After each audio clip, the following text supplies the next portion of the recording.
호세아서에는 문제적인 인간 고멜과 호세아라고 하는 하나님의 대리인이 엉망진창이 된 결혼관계를 끝까지 깨트리지 않고 보존해 나가는 모습을 그리고 있습니다. 물론 고멜은 결혼의 순결을 깨트린 부정한 여인으로 등장하고 있지만 이것은 단순히 한 인간의 이야기가 아니라 영적으로 타락한 이스라엘을 고발하는 상징이기도 합니다. 다시 말해서 하나님을 떠나 바알을 섬기는 이스라엘이 음란한 고멜과도 같다고 정죄하고 있습니다. 이스라엘은 하나님께서 베풀어 주신 은혜를 잊어버리고 참 남편이 되시는 하나님을 떠나서 바알에게 몸과 마음을 맡겼습니다. 그러자 하나님께서는 이스라엘이 가는 길을 가시로 막으시고 그 앞에 담을 쌓으시고 그동안 베풀어 주신 은혜를 도로 찾으시고 포도나무와 무화과 나무를 거칠게 해서 수풀이 되게 하셨습니다.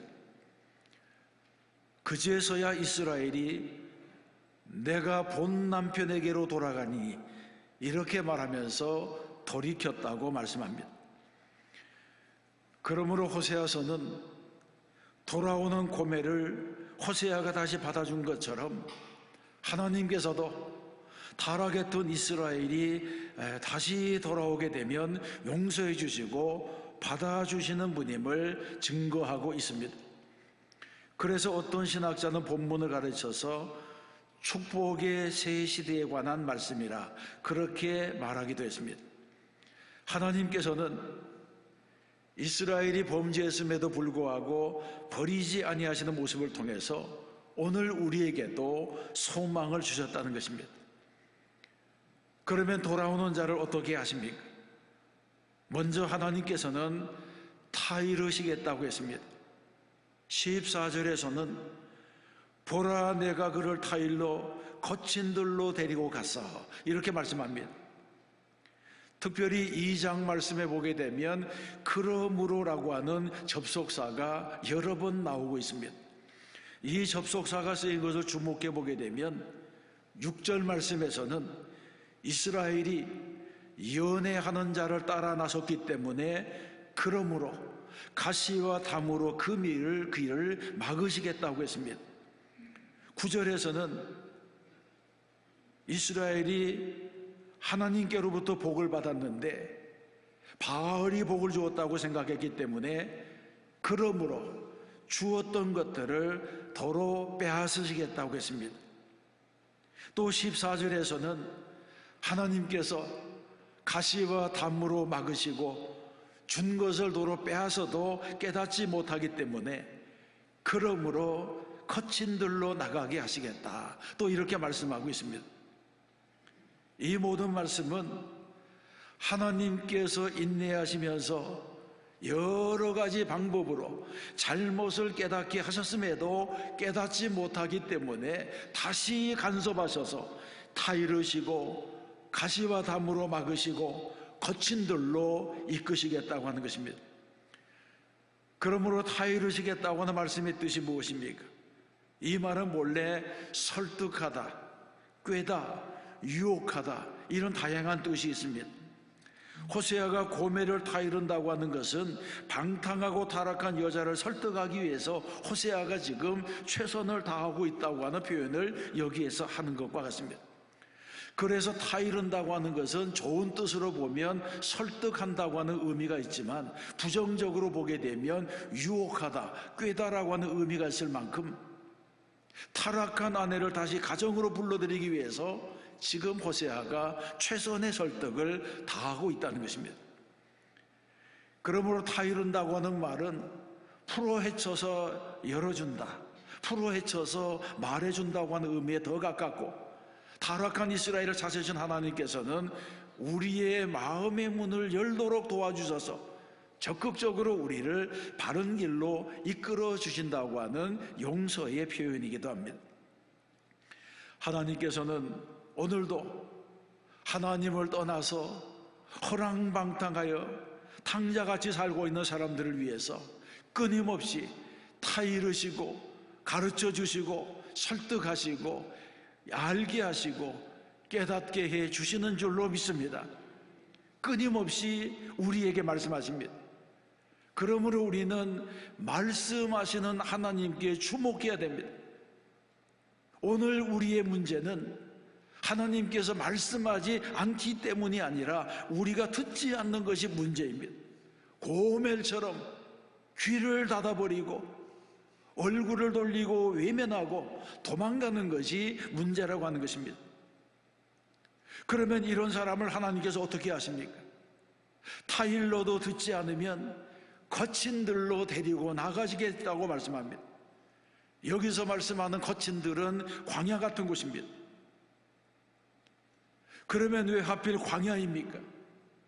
석류나 장미나 백합이 만발한 아름다운 동산도 아니고 애굽같이 풍요로운 곳도 아니라 왜 광야로 이끄시는 것입니까? 이스라엘에게 있어서 광야는 특별한 의미가 있는 장소입니다. 이스라엘은 출애굽한 이후에 40년 동안 광야 생활을 했습니다. 또 바벨론의 포로로 잡혀가서 70년간 광야 생활 같은 종살이를 했습니다. 그래서 광야라고 하는 것은 시련과 연단의 장소입니다. 광야에서는 사람이 할 수 있는 모든 수단과 방법이 제거된 것입니다. 광야는 거친 곳이기 때문에 홀로 살 수 없는 것입니다. 그래서 인간은 광야를 만나면 비로소 자신의 한계가 무엇인지를 체감하게 되고 하나님의 은혜를 실감하게 되는 것입니다. 따라서 광야는 사람을 사람답게 만드는 훈련의 도장과도 같습니다. 거친 들에 나가 보아야지 하나님의 품이 얼마나 아늑한 곳이었는지, 하나님의 사랑이 얼마나 컸는지를 깨닫게 되고 지금까지 살아온 것이 엄청난 은혜라고 하는 사실도 알게 됩니다. 그리고 거친 들에 나가서 살아보아야지 사람이 얼마나 그리운지도 알게 되고 하나님이 얼마나 소중한 분인지도 깨닫게 됩니다. 그래서 누구나 광야에 나가게 되면 진지해지고 겸손해집니다. 자신을 알게 됩니다. 하나님은 오늘도 우리를 찾아오셔서 타이르십니다. 타일러도 듣지 않으면 가시와 담으로 깨닫게 해주시고, 그래도 깨닫지 못하면 주신 것을 도로 찾으시면서 깨닫게 하시고 거친 들로 이끌고 나가셔 깨닫게 해주십니다. 그래도 깨닫지 못하면 점점 더 어려운 지경으로 인도하셔서 마침내 깨닫게 해주시는 것입니다. 그러므로 하나님께서 말씀하실 때에 빨리 깨닫는 것은 은혜 중에 은혜가 되는 것입니다. 혹시 하나님께서 무엇인가 깨닫게 해주시려고 내 인생에 들어오셔서 나를 간섭하는 과정에 있는 분이 있습니까? 내가 가는 길에 가시와 담이 생겼습니까? 내 손에 가진 것을 거두어 가고 계십니까? 그렇지 않으면 내가 거친 광야로 내몰리고 있습니까? 이런 분들은 하나님의 뜻이 무엇인지를 분별하고 하나님의 사인을 깨닫는 사람이 되어야 할 줄로 믿습니다. 또 하나님께서는 돌아온 자를 위로하시겠다고 말씀했습니다. 14절과 15절의 말씀입니다. 가서 말로 위로하고 거기서 비로소 그의 포도원을 그에게 주고 아골 골짜기로 소망의 문을 삼아 주리라고 하셨습니다. 하나님께서 이처럼 여러 가지 방법으로 깨닫게 해주시는 최종 목적은 다시 은혜를 회복시켜 주시기 위해서입니다. 그래서 하나님께서는 광야에서조차 위로하시고 소망이 없는 광야일지라도 마치 사막에서 꽃이 피고 샘이 샘솟게 하는 것처럼 놀라운 회복의 은혜를 베풀어 주시는 것입니다. 15절 말씀에 보게 되면 거기서 비로소 그의 포도원을 그에게 주고 이렇게 말씀합니다. 거기서라고 하는 것은 거친 들에서라고 하는 말씀입니다. 인생의 거친 들에서 하나님과의 관계가 바르게 되기만 하면 하나님께서 주시는 회복을 경험하게 된다는 것입니다. 그런데 그렇게 되기 위해서는 전제가 필요합니다. 15절 하반절에 보게 되면 그가 거기서 응대하기를 어렸을 때와 애굽 땅에서 올라오던 날과 같이 하리라, 이렇게 말하고 있습니다. 여기서 그가라고 하는 것은 우리를 말하는 것입니다. 응대한다고 하는 말은 대답하다, 더 나아가서 아멘이라는 뜻도 있을 뿐 아니라 노래한다는 의미도 있습니다. 하나님께서는 오늘도 우리를 회복시키시기를 원하시는 줄로 믿습니다. 하나님은 우리를 치료하시고 다시 일으켜 세우시고 우리에게 복을 주시기를 원하십니다. 그래서 우리의 인생을 기름지게 하기 위해서 포도원도 새로 주시고 절망의 골짜기가 변해서 생명의 골짜기가 되게 하신다는 것입니다. 그렇다면 이제 우리가 어떻게 해야 됩니까? 그가 거기서 응대하기를, 이렇게 말씀하신 것처럼 하나님이 일하실 때에 내가 응답해야 됩니다. 내가 하나님께 응답해야 됩니다. 응답할 책임이 나에게 있는 것입니다. 어떻게 응답해야 되겠습니까? 어렸을 때와 애굽 땅에서 올라오던 날과 같이 응답해야 됩니다. 여기서 어렸을 때라고 하는 것은 하나님의 택함을 받았을 때, 요즘의 표현대로 하면 구원받았던 그 감격의 순간과 같이 응답해야 된다는 것입니다. 첫사랑의 순간입니다. 첫 열심, 첫 믿음의 순간, 처음 마음을 가져야 된다는 것입니다. 마치 어린아이가 엄마 품에서 깔깔거리고 방긋방긋 웃고 흥얼흥얼 콧노래를 부르는 것처럼 하나님만을 바라보는 그 순전함이 있어야 된다고 말씀합니다. 또 모세의 인도로 홍해를 건넌 이스라엘 백성들은 어떻게 합니까? 출애굽기 15장에 보게 되면 홍해를 건넌 이후에 이렇게 노래합니다. 내가 여호와를 찬송하리니 그는 높고 영화로우시며 말과 그 탄 자를 바다에 던지셨음이로다. 여호와는 나의 힘이요 노래시며 나의 구원이시로다. 그는 나의 하나님이시니 내가 그를 찬송할 것이요 내 아버지의 하나님이시니 내가 그를 높이리라. 아멘. 홍해에서 구원받은 이스라엘 백성들이 전능하신 하나님의 이름을 높여드렸습니다. 우리도 이처럼 하나님의 크신 은혜에 감격하고 그 은혜에 찬양할 줄을 알아야 됩니다. 누군가가 말한 것처럼 찬송이 없는 기독교는 더 이상 기독교가 아니라 하는 이런 말이 있습니다. 성경에서는 여호와를 송축하라 이렇게 말씀하고 있는데, 송축이라고 하는 것이 무엇입니까? 송축이라고 하는 것은 찬송하고 축복하라는 것입니다. 여러분, 인간이 하나님을 축복할 수 있다는 것이 얼마나 놀라운 일입니까? 찬송 안에는 그런 특권이 있습니다. 송축은 하나님께서 하나님 되심을 높여드리는 찬양입니다. 그래서 불교에는 연불만 있어도 되지만 기독교는 아닙니다. 기독교에는 찬송이 있어야 합니다. 또 응대한다고 하는 이 말 속에는 화답한다는 뜻도 있습니다. 하나님께서 내게 베풀어 주신 모든 사랑, 그 은혜에 화답하여 감사와 아멘으로 반응해야 된다는 것입니다. 우리는 하나님의 말씀이 선포될 때마다 아멘, 아멘 하며 받아들이는 이 마음이 있어야 됩니다. 아멘은 하나님의 말씀에 대한 화답과도 같습니다. 그리고 응대한다고 하는 말에는 복종한다는 의미도 있습니다. 호세아가 타락한 고멜을 다시 불러 깨닫게 하여 아내로 회복시키는 것처럼 타락한 이스라엘도 하나님의 음성을 듣고 복종할 때에 용서의 은혜가 미친다고 하는 것입니다. 그러므로 신앙생활에는 하나님의 말씀에 대한 순종, 하나님의 명령에 대한 복종이 절대적으로 필요합니다. 구약에 보면 사울이 왜 저주를 받았습니까? 그가 하나님께 기름 부음 받아 왕이 되었는데 왜 버림을 받았습니까? 그것은 순종하지 않았기 때문입니다. 전쟁을 앞에 두고 사무엘이 내가 갈 때까지 기다리라 그렇게 말했는데, 사무엘이 더디오자 자기가 사무엘을 대신해서 하나님께 제사를 드렸습니다. 그는 왕이기는 했지만 제사장은 아니었습니다. 그런데 제사장이 할 일을 교만하게 대신하다가 책망과 저주를 받았습니다. 왕이 망령되이 행하였도다. 사울은 예배를 드리고도 저주를 받은 것입니다. 아말렉과 전쟁을 할 때도 마찬가지입니다. 하나님께서 사무엘을 통해서 전쟁에 승리한 다음에는 우상에게 바쳐진 모든 것을 멸하라고 명했습니다.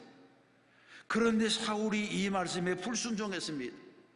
그래서 사무엘이 말하기를 순종이 제사보다 낫고 듣는 것이 수양의 기름보다 나으니 이는 거여가는 것이 점치는 죄와 같고 완고한 것은 사신 우상에게 절하는 죄와 같음이라고 했습니다.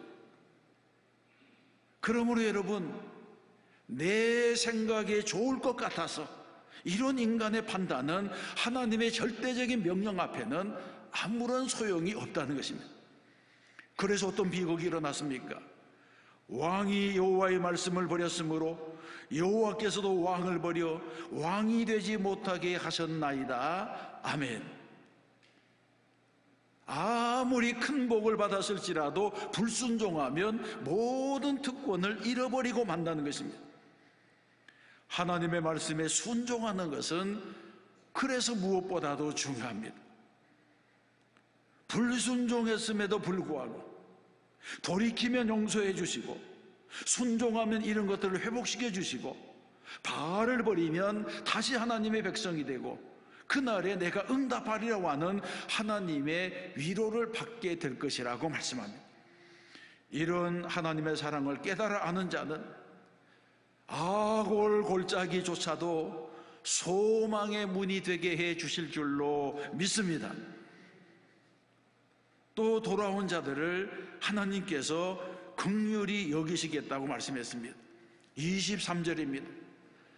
내가 나를 위하여 그를 이 땅에 심고 긍휼을 받지 못하였던 자를 긍휼히 여기며 내 백성이 아니었던 자에게 향하여 이르기를 너는 내 백성이라 하리니 그들은 이르기를 주는 내 하나님이라 이시라 하리라. 아멘.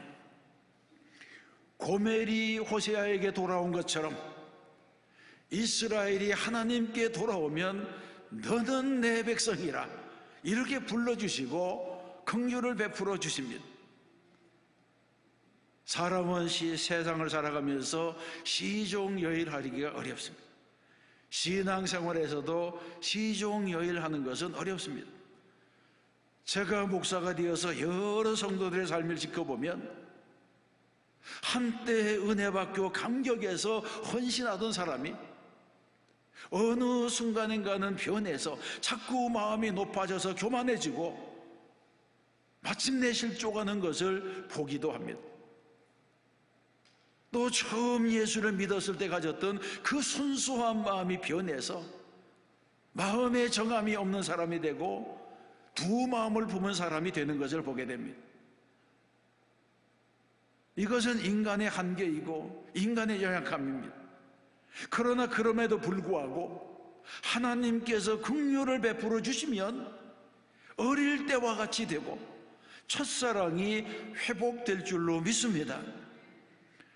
그래서 하나님의 은혜를 입은 자는 찬양하게 되는 것입니다. 하나님의 긍휼하심을 경험한 사람은 하나님께 감사와 감격의 노래를 올려드리게 됩니다. 출애굽기 15장에서는 이스라엘 백성들이 기적적으로 홍해를 건넌 이후에 부른 노래가 있습니다. 그 노래에 보게 되면 주 여호와는 나의 힘이시요 나의 구원이시요 나의 노래이시고 나의 용사가 되십니다. 주는 나의 오른손이 되시고 주의 콧김 주의 바람 주의 팔 주의 기업이 내게 있습니다. 이런 고백으로 찬양을 이어가고 있습니다. 이런 찬양은 무엇을 노래하고 있습니까? 하나님은 나의 전부가 되신다는 고백입니다. 하나님은 이스라엘의 전부가 되신다는 고백입니다. 그래서 출애굽이라고 하는 놀라운 구원을 체험한 이스라엘은 하나님만이 모든 것이 되신다 이렇게 노래하면서 그 광야에서 홍해를 바라보며 하나님께 찬양을 드렸던 것입니다. 그런데 문제가 무엇입니까? 살다가 보니까 변질이 되었습니다. 이제 가나안 땅에 들어와서 정착하고 살만해지자 하나님만이 나의 힘이 아니라 나에게도 스스로를 돕는 힘이 있다고 생각하게 되었습니다. 이 세상에는 하나님만이 계신 것이 아니라 바알도 있다고 생각했습니다. 그래서 광야 생활이 끝나자 하나님이 내 인생의 전부가 아니라 한 부분이 되고 말았다는 것입니다. 이런 사람들에게 호세아는 무엇을 교훈해 주고 있습니까? 달란트 비유에서 보는 것처럼 하나님께서는 주신 은혜를 제대로 감당하지 못하는 사람에게는 주신 것을 도로 찾으시는 분이라는 것입니다. 하나님께서 내게 주신 건강과 물질, 행복과 은사, 기회, 환경 이 모든 것이 하나님께로부터 온 것이라고 하는 사실을 잊어버리면, 그래서 주신 것을 잘 관리하지 못하면 하나님이 도로 찾아가신다는 것입니다. 주신 것을 잘 관리하지 아니하면 포도원의 원수가 쳐들어와서 그 포도원을 거칠고 황폐하게 만듭니다. 그럼에도 불구하고 다시 하나님의 품으로 돌아가기만 하면 회복시켜 주신다고 하는 것이 호세아서의 증언입니다. 포도원은 이스라엘을 상징합니다. 따라서 포도원을 다시 주시겠다고 하는 것은 빼앗긴 나라, 원수에게 잃어버린 나라를 다시 찾아주시겠다고 하는 말씀과 같습니다. 이사야 32장의 말씀에 보면 마침내 광야가 아름다운 밭이 되며 아름다운 파철숲으로 여기게 되리라고 하는 말씀이 있습니다. 이것은 마치 탕자를 다시 아들로 받아주시고 실패한 제자들을 달리 불러주신 주님처럼 황폐한 이스라엘도 다시 돌아와서 다시 하나님의 사람들이 되면 그 땅을 옥토로 만들어 주신다고 하는 것입니다. 그래서 오늘의 본문에서는 아골골짜기로 소망의 문을 삼아 주시겠다고 말씀했습니다. 아골골짜기라고 하는 것은 여호수아 6장에 나오는 지명의 반복입니다. 여호수아의 군대가 여리고를 무너뜨리고 난 다음에 기세등등하게 작은 성 아이를 공격하면서 3,000명의 군사를 보냈다가 실패하게 되었습니다. 그 패배의 원인을 살펴보니까 여리고를 정복할 때에 아간이라고 하는 사람이 하나님의 명령을 어기고 몰래 전리품을 숨겼습니다. 여호수아가 제비뽑기를 해서 마침내 그 범인으로 아간을 찾아내었고, 결국 아간의 일족은 아골골짜기에서 돌에 맞아 돌무덤이 되고 말았습니다. 그러므로 아골골짜기라고 하는 것은 절망과 불행, 고통과 저주가 담긴 골짜기라고 하는 의미가 있습니다.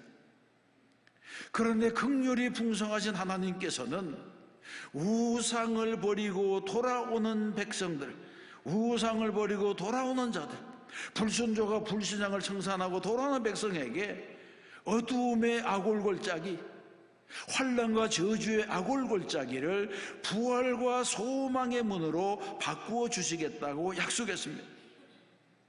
과거를 청산하기만 하면, 하나님께로 다시 돌아오기만 하면 그렇게 해주신다는 것입니다. 그래서 이를 신약적으로 해석하게 되면 십자가와 골고다는 사망과 절망의 사건이지만 하나님께서 골고다까지도 부활과 소망으로 바꿔주셔서 영생의 문으로 만들어 주신다는 것입니다. 그러므로 절망 자체가 문제가 아닙니다. 그 절망과 저주를 대하는 태도가 문제입니다. 만일 절망과 저주를 절망적인 사건으로만 받아들이고 포기하게 된다면 그것은 영원한 절망이 되지만, 그 절망까지라도 하나님이 주시는 새로운 기회로 받아들이면 소망의 문이 될 수가 있습니다. 사랑하는 성도 여러분, 긍휼이 풍성하신 하나님께서는 이스라엘이 범죄할 때마다 주 여호와의 말씀이니라 내가 어찌 악인이 죽는 것을 조금인들 기뻐하랴 그가 돌이켜 그 길에서 떠나 사는 것을 어찌 기뻐하지 아니하겠느냐, 이렇게 말하시면서 돌이키기만 하면 구원하시겠다고 했습니다. 그래서 범죄하는 백성들이 어찌하여 죽고자 하느냐, 그렇게 말씀하고 있습니다. 그래서 하나님께서는 우리가 하나님을 떠나 살면 버려두지 아니하시고 찾아오십니다. 이 사실을 우리는 기억해야 됩니다. 그래서 돌이키지 않는 자를 아골골짜기로 거친 광야로 데리고 가셔서 다시 만나주시고 타일러주시고 깨닫게 해주셔서 첫사랑을 회복하게 하시는 것입니다. 바로 그때 처음 사랑으로 돌아가고 처음 믿음으로 돌아가고 순수한 신앙으로 돌아가겠다고 하는 결단을 하기만 하면 하나님께서 고치시는 치유와 회복을 경험하게 되는 줄로 믿습니다. 그러므로 우리는 언제나 하나님 중심의 신앙생활, 말씀 중심의 신앙생활, 또한 교회 중심의 신앙생활을 해야 되는 것이고, 예배 드릴 때마다 감사와 감격을 경험하고 또 하나님의 임재를 경험하는 삶을 살아가야 할 줄로 믿습니다.